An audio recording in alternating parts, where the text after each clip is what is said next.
금요일장 어떤 점들을 기억하면서 다음 주로 넘어가야 될까요? 세 가지만 딱 골라 알려드립니다. 퍼스트 프라임 리서치 손유라 팀장 모셨습니다. 안녕하세요.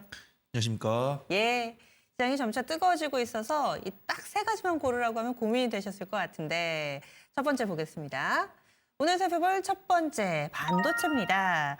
반도체 쪽, CSL 오늘 뜨겁게 달아오르고 있고요. 그리고 또 그 이전에 보면 뭔가 또 레거시와 관련된 장비들이 움직임을 나타내기도 했고 기판 쪽도 한번 매기가 돌았었고요. 반도체 IT 소부장도 슬슬 살아납니다. 포인트 어디에 맞추고 계신가요? 네, 오늘 반도체 관련해서 된 긍정적인 뉴스 한 가지랑 부정적인 뉴스 한 가지 나왔는데 부정적인 뉴스를 크게 개념치 않으시는 것 같습니다.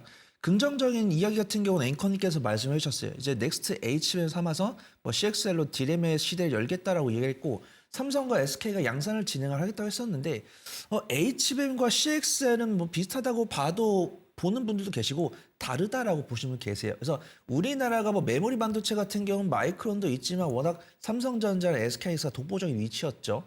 그러다 HBM 같은 경우는 정말 SK하이닉스가 삼성전자마저도 따돌리면서 세계 1등을 했습니다. 그 가운데서 이제 삼성전자가 어떤 CXL에 관련했을 때는 SK하이닉스보다 먼저 좀 상용을 하겠다 이렇게 포부를 밝힌 상황이에요. 근데 이제 삼성전자가 꾸준하게 약세를 보이면서 HBM 실적이 안 나오다 보니까 투자분께서 이제 콧방귀를 끼고 계셨죠.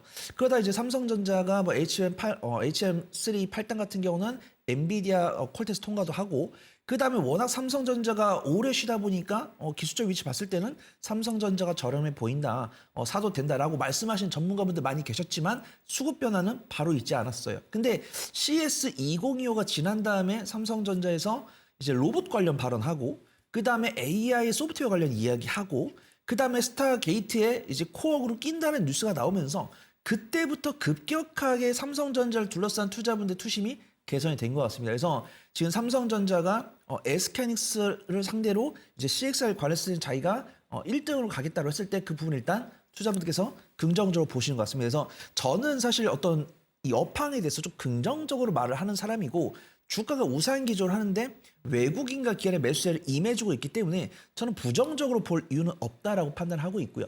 근데 전문가분들께서 보수적으로 보는 이유는 과연 이 CXL이 정말 이 색다른 꿈의 기술인가? 이렇게 말씀하신 분도 계세요. 그래서 앵커님께 저는 궁금한데 앵커님 컴퓨터 조립이나 이런 거 해본 적 없으시죠? 뭡니다. 거리가 뭡니다. 거리가 예. 워낙 박학다식 하셔가지고 그때 해보셨을까 봐. 그래서 우리가 컴퓨터를 열어보면은 이제 옛날에는 이제 하드디스크가 이만했고요. 네. 이제 사타라고 부르고 이게 조금 작아진 걸 M사타라고 부릅니다. 그다음에 지금은 이제 HDD 해가지고 NVMe 이게 연결 방식이에요. 근데 우리가 집중하고 있는 건 HBM 같은 경우는 이 메모리 반도체 적층이라든가 처리 속도 이런 것들인데 이 CXL은 이 채널을 말합니다. 그래서 제가 자료 화면에 드린 거 보면은 이제 사타가 있고 M사타가 있고 NVMe가 있고 NVMe가 그 위에 이제 CXL이라는 게 있어요. 그래서 데이터가 전송되는 유통 경로의 속도를 말하는 건데 이제 삼성전자가 HBM3 같은 경우 SK하이닉스 밀렸으니까 우리가 CXL 관련했을 때는 우위를 점해가지고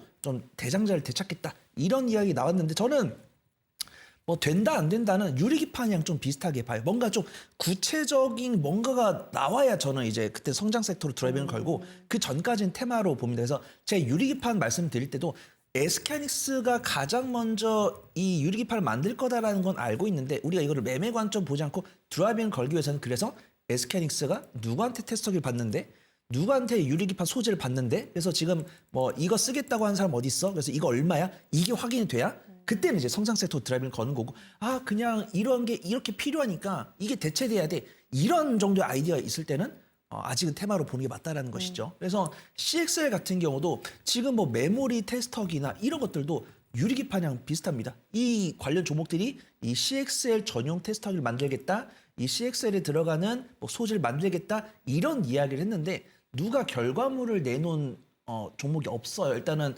파일럿 테스터기 정도 나왔다라고 판단되고 있고 구체적으로 삼성전자가 이 CX를 이기기 위해서 SK하이닉스 이기기 위해서 어느 밸류체인과 손을 잡겠다, 어느 기업들한테 테스터를 받겠다, 요 정도까지 대화가 나오면은 그때부터 드라이빙을 걸어도 되고 지금은 일단 그런 실적 방영 가능성을 배제를 하더라도 변동성이 너무 크니까 일단 매매 관점으로 보는 게 맞다라고 판단되고 있고요. 그 다음에 부정적인 뉴스는 백악관에서 반도체법 보조금 재협상을 추진하겠다고 해가지고 일단은 이 보조금이라는 게 그냥 1년에 한 번 딱 주고 마는 게 아니고 3년에서 4년에 걸쳐서 나눠서 주는 건데 일단 바이든 대통령이 자기 임기 전에는 일단 일부는 지급을 했고 추가적으로 나머지 지급될 부분들을 이제 트럼프 대통령이 좀 조절을 하거나 아마도 더 주기보다는 안 주거나 덜 주거나 줬던 걸 회수하거나 이 셋 중인데 그럼 긍정적인 건 하나요? 이제 총 나올 수 있는 가지수가 4가지인데 긍정적인 거 하나는 기대하시는 분 아무도 안 계시죠. 그다음 부정적인 거가 이제 3가지인데 투자분들께서는 그렇게 개념치 않으시는 것 같아요. 오늘 뭐 삼성전자를 비롯해서 삼성전자 밸류체인 잘 가고 있고 오늘 유일하게 밀리고 있는 반도체 기업은 SK 하이닉스 하나뿐인 것 같습니다. 근데 리포트를 찾아보니까 이 반도체 보조금 수령 방법이 달라져도 SK 하이닉스의 영향력은 제한적일 거다라는 긍정적인 뉴스가 나왔어요. 근데 그런 긍정적인 뉴스가 나왔는데도 외국인과 기관이 팔고 있으니까 이게 참 투자는 어려운 것 같다. 이렇게 좀 판단하고 있고요. 그래서 저는 유리판 관련 종목들은 매매 관점으로 보시는 게 좋을 것 같고 앵커님께서 서두에 말씀드린 것처럼 이 CXL만 움직이는 게 아니고 HBM이랑 장비주들도 순환매가 들어오고 있다라고 말씀해 주셨으니까 CXL 관련 종목들은 매매 관점으로 그다음 HBM 장비 관련 종목들은 이제 모아가는 관점으로 지켜보시면 안전할 것 같다. 그렇게 말씀을 드리도록 하겠습니다. 네. 그래서 반도체 관련해서 호재와 악재가 있는데 워낙에 또 센티멘트가 좋다 보니까 악재보다는 호재를 크게 반영을 하고 있다. 그래서 반도체 소부장 나눠서 투자 전략 알아봤습니다. 다음 2번째 넘어가겠습니다. 이렇게 오늘장 뜨겁고요. 내놓으라 할 종목을 제치고 거래 대금을 쭉 흡수해가는 쪽. 두산 에너빌리티가 삼성전자보다도 또 핫한 하나오션보다도 오늘 더 많은 거래가 실리고 있습니다. 이 종목만 1조 4천억 원 거래가 실리고 있는 상황의 급등세. 과연 원전주들 어떻게 봐야 될 것인가. 그리고 원전 재료에 대해서도 의견이 좀 분분합니다. 원전이 이제 조선을 등에 업고 간다라는 내용도 있고 아니면은 조만간 또 수주 소식과 관련된 기대감 때문이다. 여러 가지 해석들이 나오고 있는데요. 오늘 원전의 강세 팀장님은 어떻게 보세요? 네, 우선은 일단 서브는 이제 미국의 빅테크 기업이 띄워줬다라고 판단되고 있고 스파이크는 앵커님 말씀하신 대로 조선 관련 종목들이 깔아준 것 같습니다. 그래서 이 미국에서 빅테크 이제 구글 에너지 개발 책임자께서 이 데이터 센터의 전력 공급이 충분하지 않으니까 원전을 써야겠다라고 이야기를 한 것은 뉴욕 시장 마감 즈음에 나온 뉴스입니다. 그래서 나온 지 한 12시간 된 거죠. 근데 이 조선 기업들이 SMR을 탑재한 이제 선박을 만들겠다고 이야기한 거는 정규장 개장 전으로 나온 뉴스이기 때문에 이 2가지 뉴스가 오늘 원전 관련 종목들에 대한 강세를 만들어준 것이 아닌가 그렇게 판단되고 있고요. 점점 더 구체가 되고 있습니다. 저는 이번에 원전 관련 종목들 실적 보면서 조금 놀랐거든요. 그래서 예전에는 제가 원전 관련 종목들은 어떤 실적이 반영되기 전까지는 매매 관점으로 보셔라라고 말씀을 드리려고 했었는데 이제는 실적이 반영되는 종목이 한두 개가 보이기 때문에 수익 관점으로 접근하라고 말씀을 드릴 거예요. 근데 시세가 너무 나와가지고 이것도 매매 관점 보시면 좋을 것 같습니다. 그래서 우리가 보통 원전이라고 했을 때는 두산 에너빌리티를 많이 보실 텐데 전 두산 에너빌리티 같은 경우는 보통 18,000원 이하에서 사셔가지고 22,000원, 24,000원 언저리에서 파셔라. 왜냐하면 이 두산 에너빌리티의 2년치, 3년치 차트를 봤을 때는 이 박스권 내부에 있었기 때문입니다.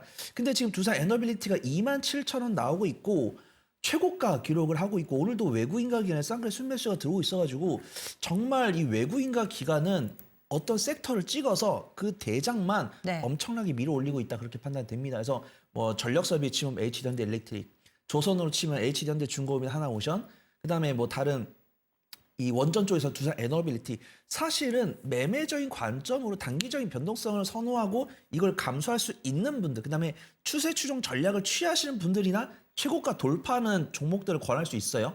근데 우리가 유튜브에서 주식 전문가분들 방송하시면은 뭐 최고가 돌파할 때마다 이제 뭐 매물이 없다, 뭐 땡긴 대로 간다 이런 공격적인 단어를 제가 이 공공적인 방송에서 할 수 있는 말씀은 아닌 것 같고 매매가 가능하신 분들 접근 가능하지만 제가 유심히 봤습니다. 이번에 제가 관심주로 준비한 종목들이 이번에 3, 4분기 실적이 나왔더라고요. 네. 그래서 우리가 미국에서도 원전들이 이제 재가동되고 있고 그다음에 국내 같은 경우도 울진에 있는 신한울 1, 2호기가 테스트 끝나고 시범 가동이 제공이 됐습니다. 그다음에 신한울 3, 4호기는 이제 착공이 들어갔죠. 그렇기 때문에 원전 관련 종목들에 대해서는 5개 해당하는 종목들은 실적이 나오고 있으니까 드라이빙 걸어볼 수 있을 것 같다. 그렇게 판단해 보도록 하겠습니다. 좀 전에 화면으로 각 조선사에서 원전과의 접점을 나타내는 그런 뉴스라든지 이런 거를 좀 띄워주신 것 같은데 단번에 이해가 좀 안 돼서 이 부분을 좀 뜯어보겠습니다. 이것이 진짜 원전 쪽의 재료가 될 수 있을 것인가. 화면에 나갔던 자료에 따르면은 HD 한국조선해양 쪽에서 이 SMR을 추진체로 하는 이 컨테이너선 설계 모형을 공개를 했다라는 재료가 지금 가장 좀 진한 색으로 표시돼 있어서 이것이 가장 직접적이다라고 볼 수가 있겠고요. 이 업체만 하는 건 줄 알았는데 다른 조선사들도 뭔가 좀 원전과의 접점이 있는데 이 원전을 조선이랑 뭐 어떻게 하겠다는 거예요? 그러니까 이제 HD 한국조선해양이랑 하나오션이랑 삼성중공업이 소형 모듈 원전을 이 배 안에 이제 핵잠수함 같은 거 있잖아요. 네. 핵잠수함 같은 거 있는데 이제 컨테이너선이라든가 LNG선에 있는 이제 연료 부분도 이제 SMR로 대체한다라는 이야기고 지금 보면은 제가 탑픽으로 준비한 종목이 사실은 이미 MOU를 체결했습니다. 그래서 지금 선박에서는 이제 SMR로 대체를 하면은 환기구라든가 그다음에 뭐 발효라든가 이런 것들이 좀 이제 이산화탄소 발생이 되지 않기 때문에 탈탄소 정책에 이제 부합된다 이런 모멘텀이 있고 삼성중공업 같은 경우는 가장 먼저 행동을 했어요. 그래서 2020년에 이미 한전기술과 자신들의 선박에 SMR을 탑재할 수 있도록 MOU를 체결했고 H당국조선해양 같은 경우는 제가 자료를 띄워드린 것처럼 그 이미지를 하면서 2030년까지 이 기술을 개발해서 이 SMR을 탑재한 선박을 공개를 하겠다 이런 이야기를 했고 지금 화면에 나오시는 내용도 구체적으로 발언한 내용에다가 그 관련해서 어떤 기업에다 투자를 했는지 그런 세부 내역이 나와 있는 데이터다 그렇게 좀 말씀을 드리도록 하겠습니다. 그러면 토픽 어떻게 보세요? 근데 우선 하나는 공개가 돼버렸죠. 한전기술 보고 있고요. BHI 좀 보려고 합니다. 그래서 제가 원전 관련했을 땐 당연히 두산 에너빌리티랑 현대건설이랑 한국전력은 언제든지 사도 되는 종목이다라고 하고 보통은 빼고 안 말씀드려요. 그다음에 이제 중소기업들 중에서는 이제 뭐 BHI나 우진엔텍이나 우리기술, 한전기술, 뭐 한전 KPS 이런 종목들 말씀을 드리는데 분명히 작년 상반기에는 우진엔텍이나 우리기술 이런 종목들 실적이 개선됐거든요. 근데 하반기에 2024년 하반기 다시 실적이 좀 훼손되는 모습 보여줬습니다. 그래서 좀 안타깝게도 매매 잘하신 분들께 권해드리지만 단기적인 변동성 선호하신 분들께 권해드리기가 어려울 것 같고 BHI는 지금 연간 실적으로나 분기 실적 기준으로나 실적이 꾸준하게 우상 기조 보여주고 있고요. 당연히 웨스팅하우스랑 가장 이제 좀 근접한 좀 친하다고 할까요? 이런 우애 관계를 갖고 있어가지고 원전 관련 종목들이 부합받을 때 BHI가 좀 이제 낙수 효과를 얻는 관점이고 BHI 같은 경우 또 최근에 사우디아라비아에서 배열 회수 보일러, 그러니까 열을 회수해서 에너지 한 번, 두 번 데우는 보일러인데 이 보일러 또 2,930억 원가량 수출했고 IBK 투자증권에서도 외형 성장이 가속화될 것이다라고 평가돼서 BHI 증권사 긍정적 리포트 나왔습니다. 그래서 좀 주가 위치로 부담되지만 기관순 매수 이어지고 있고 주가 수익률이 상당히 낮았어요. 지금 업종포가 155.75고 현재포가 91.85인데 10의 선행포가 27.7이니까 주가가 많이 올랐음에도 불구하고 포가 낮아진 것은 그만큼 실적 퍼포먼스가 있다라는 관점입니다.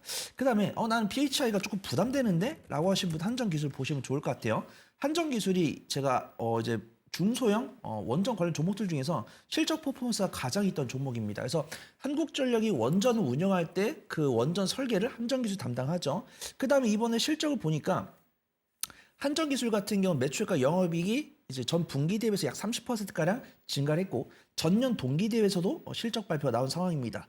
그래서 지금 보면 또 IBK 투자증권에서 리포트가 또 나왔는데 한전기술 같은 경우는 수익성 확대가 지속이 되고 있고 만약에 체코에서 우선협상 대상자에서 최종 체결까지 갔을 때는 그 설계를 담당할 거기 때문에 실적 퍼포먼스가 나올 수 있다. 이런 평가 나오고 있어서 원전주 중에서 관심주는 BHI랑 한전기술 두 종목 말씀을 드리도록 하겠습니다. 네, 다음 마지막 포인트로 넘어가겠습니다. 마지막으로 볼 부분은요. 우크라이나 재건 관련된 종목군들이 이번 주 크게 주목받았습니다. 이것을 단기로 볼지 중장기적으로 볼지 그리고 우크라이나 재건 관련된 종목군들도 건설 중장비, 건설주, 거기에다가 모듈러 주택, 농기계 쪽 상당히 좀 많은 세부적인 테마 그룹을 갖고 있어서 그 부분도 좀 비교 분석을 해볼게요. 팀장님? 네, 어떤 기술적 움직임이랑 수급 동향이 원전이랑 유사한 것 같습니다. 그래서 원전도 그렇고 우크라이나 재건도 매매를 정말 잘하신 분들 아니면 좀 부담될 정도로 주가 위치가 높은 걸 알 수가 있어요. 그래서 뭐 HD 현대 에버다임이나 HD 현대 건설기계, 뭐 HD 현대 인프라코어 이런 종목들은 최고가를 돌파해서 우상한 기조를 보여주고 있습니다. 그래서 저는 우크라이나 재건에 대해서 긍정적인 이야기들은 뉴스 검색만 해보셔도 다 나와요. 그래서 지금 뭐 트럼프 대통령이 노벨 평화상을 욕심에 두고 있기 때문에 뭐 우크라이나를 조금 압박하면서 이 종전을 이끌어내려는 이야기가 있었는데 트럼프 대통령이 일단 잡아댄 상황이죠. 그래서 러시아랑 우크라이나가 별일이 없다고 했을 때는 종전 도장을 찍을 것 같은데 가장 민감한 부분을 뉴스에서 안 다루더라고요. 그래서 뭐 수감자를 뭐 교환한다거나 이제 트럼프 대통령이 이 제3자를 모아가지고 종전 협상까지 이끌 거다라고 보고 있는데 저는 러시아랑 우크라이나가 종전이 되기 위한 가장 뚜렷한 조건은 우크라이나가 나토에 가입을 하냐 안 하냐. 그다음에 러시아랑 우크라이나 사이에 이 국경선을 어떻게 결정하냐 마냐인데 트럼프 대통령이 이제 저는 눈을 못 봤는데 뭐 전문가분들께서 약간 그 이제 텔레그램 보면 약간 좀 지라시가 왔다 갔다 하잖아요. 거기서 젤렌스키 대통령한테 이번에 종전 안 하면은 그 우크라이나에 주둔한 우리의 병력을 빼겠다 이런 이야기를 했다라는 저도 지라시를 들어가지고 이것 좀 사실관계 확인이 돼야 되는데 그런 관점 때문에 혹시라도 정전 협상이 나올 거다라고 보고 있는데 저는 푸틴 대통령의 성정상 그 두 가지를 포기를 안 할 거다라고 보고 있거든요. 근데 뉴스에서는 아무래도 부정적인 이야기보다는 긍정적인 이야기를 다루고 있고 남북 경협이든 간에 러오 사태이든 간에 우리가 예상한 대로 굴러가는 그런 예가 많이 없습니다. 그래서 저는 우크라이나 재건 같은 경우는 일단 20일 전까지는 매매 관점으로 보시는 게 좋을 것 같고 종전이 되냐 안 되냐를 보고서 내가 투자 관점을 그냥 단기로 끊을지 수익 관점으로 옥을 구분해서 드라이빙을 걸어볼지 그 부분을 결정을 해보시면 좋을 것 같습니다. 그러면 여기서 옥은 어떤 쪽으로 보시는지 관심주 알려주세요. 네, 우선은 건설기계 쪽이랑 건설주 중에서 하나씩 골라왔습니다. 그래서 매매를 잘하신 분들은 뭐 SY 스틸텍이나 뭐 HD현대 건설기계나 뭐 현대 에버다임 이쪽 괜찮다라고 판단합니다. 근데 매매 좀 단기적 변동성을 선호하지 않으신 분들은 두산 밥켓 보시면 좋을 것 같아요. 두산 밥켓 같은 경우는 두산에서 만들고 있는 중장비를 미국에서 유통사업을 영위를 하고 있는 뭐 영업점이다 이렇게 보시면 좋을 것 같아요. 근데 두산 밥켓이 이번에 2024년 하반기 실적이 다소 아쉽게 나왔는데 저는 사실은 2023년에 너무 잘했기 때문이 아닌가 그렇게 판단이 됩니다. 어떤 인프라 교체 수요로 전력 설비 수주가 나오기 전에 건설 장비 수주가 다 나왔어요. 그래서 두산 바켓이든 건설기계든 H전대 인프라 코어든 2024년 상반기에 너무 잘했습니다. 그러다 보니까 2024년 하반기에 좀 기고 효과로 해서 실제 좀 훼손된 모습 보여주고 있는데 미국에서는 우크라이나 재건에 대해서 눈독을 들이고 있고 이것도 또 전문가분들 의견이 분분해요. 저는 캐터필러가 수주를 많이 가져갈 것 같은데 아니 그래도 이 우크라이나랑 이쪽이 약간 동유럽 쪽이니까 유럽에 있는 건설기에 관련 종목들이 수혜를 가져갈 거다 이런 이야기 있어요. 근데 국내 인프라 기업들이 유럽에도 이제 매출처를 다변화 해놨기 때문에 낙수 효과를 얻을 거다라고 보고 있습니다. 근데 저는 개인적으로 지금 우크라이나 재건 사업 규모가 뭐 1,200조, 1,300조 정도 되는데 그 중에서 한 10분의 1? 그 정도만 챙겨가도 저는 잘한 것 같다. 좀 판단을 하고 있고요. 일단 가장 중요한 것은 20일 날 결정될 것 같다. 좀 보도록 하겠습니다. 저는 관심주로는 두산 밥켓이랑 삼성물산 보고 있고요. 두산 밥켓 같은 경우는 건설기에 관련 종목들 중에서 가장 좀 기술적 위치가 괜찮다라고 보고 있고 기관 순매수 이제 막 들어오기 시작했어요.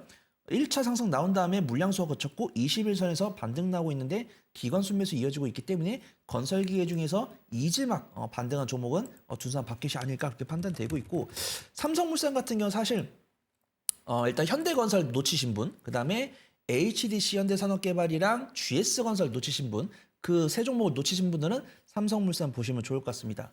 우크라이나 재건이든 남북경협이든 당연히 현대가가 가장 먼저 수혜를 입겠죠. 그럼 현대가를 제외한 나머지에서는 삼성물산이 가져갈 거다라고 보고 있습니다. 그다음에 이제 네옴시티나 이쪽을 봤을 때도 삼성물산이 TF팀에 들어있기 때문에 그 낙수효과 얻을 가능성이 상당히 높다라고 판단하고 있고요. 증권사 리포트도 나왔습니다. 일단은 삼성물산이나 이런 대형 건설주 같은 경우는 어떤 PF 리스크가 조금 덜하다라고 보고 있고 삼성물산 같은 경우는 신반포의 재개발 아파트 수주도 가져갈 거다라고 보고 있고 건설 원자력 해외 수주에 대한 노력을 하면서 그 낙수 효과를 얻을 거다라고 보고 있습니다. 그래서 저는 증권사에서 이런 긍정적인 리포트가 나온다고 해서 삼성물산이 무조건 뭐 해외 원전 수주라든가 네옴시티 수주를 가져갈 거다 이런 관점으로 말씀드린 건 아니고요. 건설 이제 수주 가져갈 가능성이 가장 높으니까 매매 관점으로 보시되 어떤 외국인과 기관의 단기 차익이 나올 때는 우리도 같이 비중을 줄여보는 좀 영악한 매매해 보시면 좋을 것 같다. 거기 좀 소개를 드리도록 하겠습니다. 예, 알겠습니다. 오늘 말씀 고맙습니다. 감사합니다.